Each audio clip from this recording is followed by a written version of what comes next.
Hi there and welcome back to my channel and Happy New Year. Today is the first day of January and the first day of Junk Journal January hosted by Meg Journals. I decided to make a little scrap collage strip to put on my cover. And so I typed out January 2025 on a piece of paper that was actually the end page of an old book. I love using the end pages of old books to type on because they have a nice aged tone to the paper, and they're also very easy to tear because the paper is usually kind of brittle.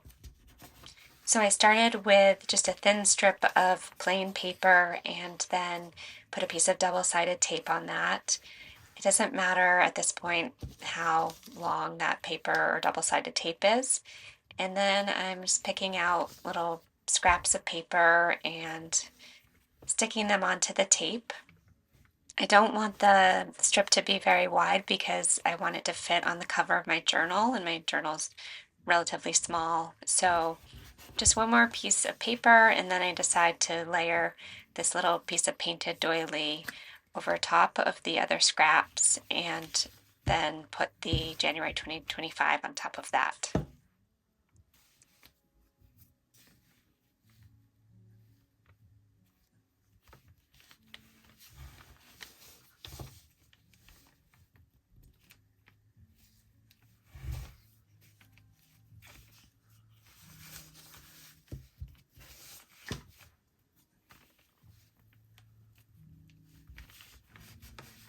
Now that I have everything glued down, I'm going to cut the ends of the excess paper off.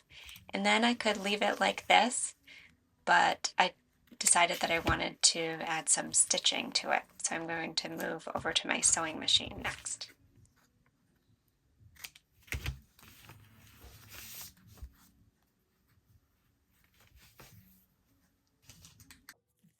I'm going to start sewing on the paper, and I don't have any plan here. I'm just going to see what happens.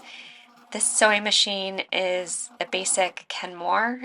I've had it for several years and it's pretty trustworthy. I think I've only had to change the needle a couple of times. I use it to sew on paper a lot and also to do sewing projects with fabric.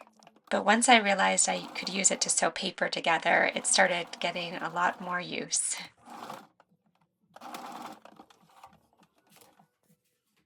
The sewing is done, and now I'm going to trim off the excess threads. At first I thought I might want to leave some of the tails of the thread pretty long and kind of have that messy look, but then I decided to just cut them pretty short.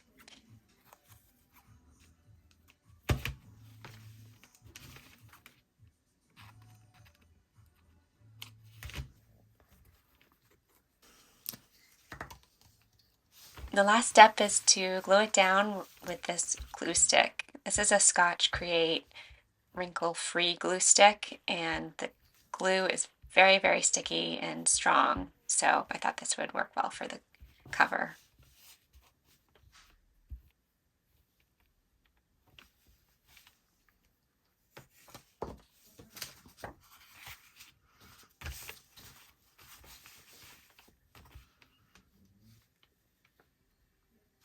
I'd love to know what you did for the cover of your journal. Did you keep it simple or did you go all out decorating it?